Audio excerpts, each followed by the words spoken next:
He is risen. And if you know the traditional response to that, it is, He is risen indeed. Well, brothers and sisters, it is Easter morning, and I'm so thankful that you can be here with me today as we have this online Easter sunrise service.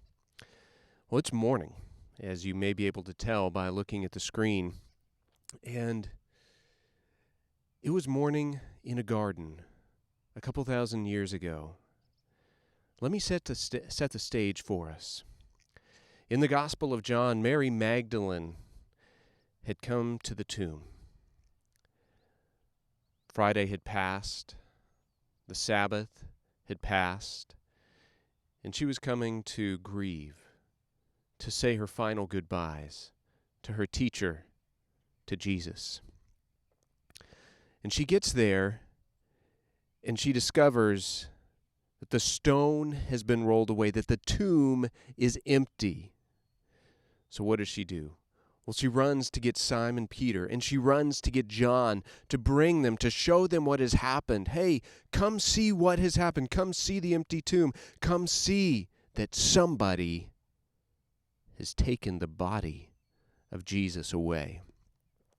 So Peter and John head to the tomb. They run together, and they go in and they look, and sure enough, Jesus is gone.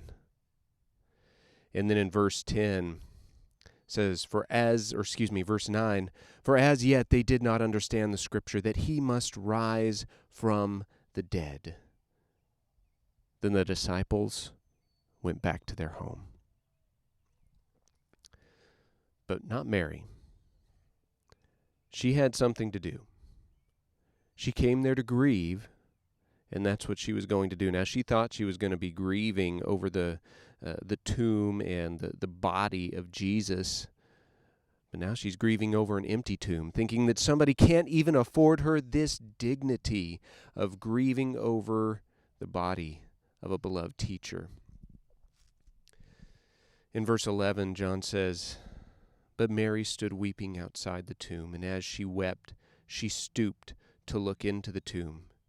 And she saw two angels in white, sitting where the body of Jesus had lain, one at the head and one at the feet.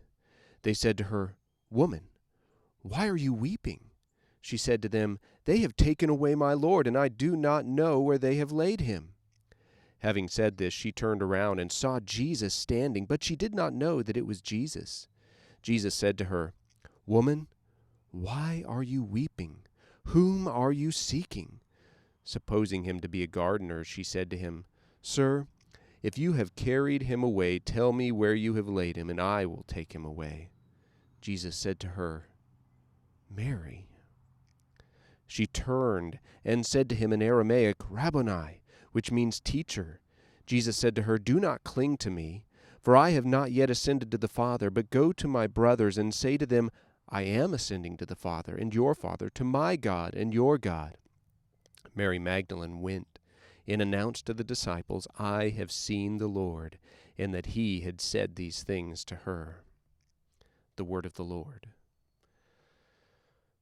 Friends, Mary came to the tomb despairing, maybe feeling a bit hopeless, certainly grieving and in sorrow. I wonder if that's the way many of us have come into today, feeling somewhat like Mary, lost, grieving, sorrowful. But what happens when Mary encounters the resurrected Jesus? Her despair turns to hope.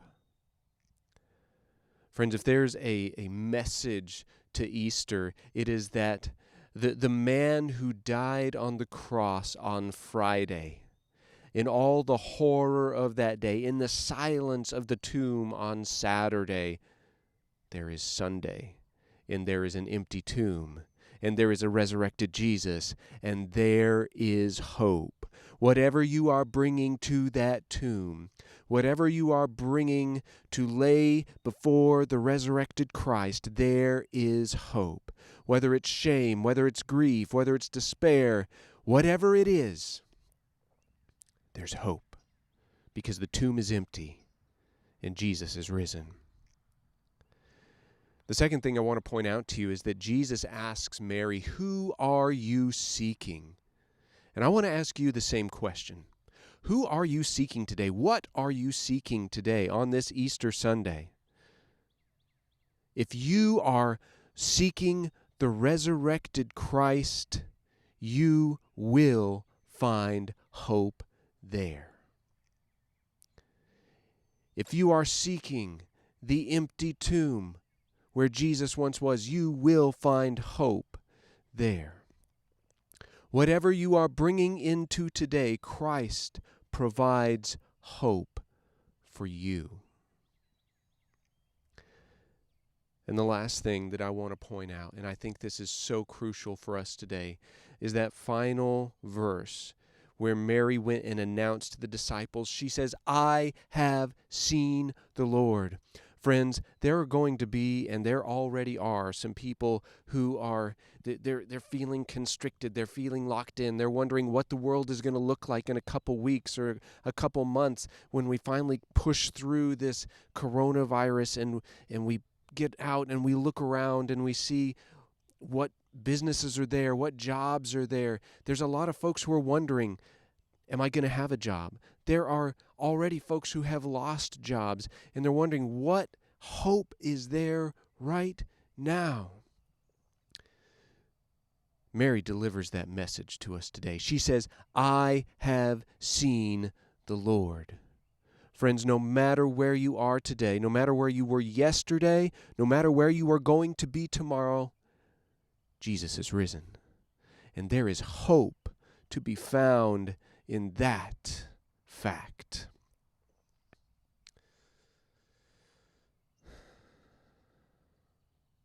So from the journey that we have gone through this week, from Palm Sunday, the celebration of Jesus entering Jerusalem, to Maundy Thursday, the Last Supper and the mandate of Christ to love each other, to the horrors of Good Friday and the suffering of Jesus, and finally, to the hope of today, Easter Sunday, Resurrection Day, when we can all say together, "I have seen the Lord," because He is risen.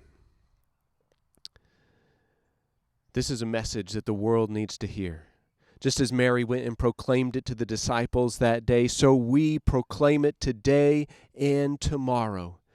No matter what happens tomorrow, brothers and sisters, we have seen the Lord. No matter what happens tomorrow, we have experienced the resurrected Christ.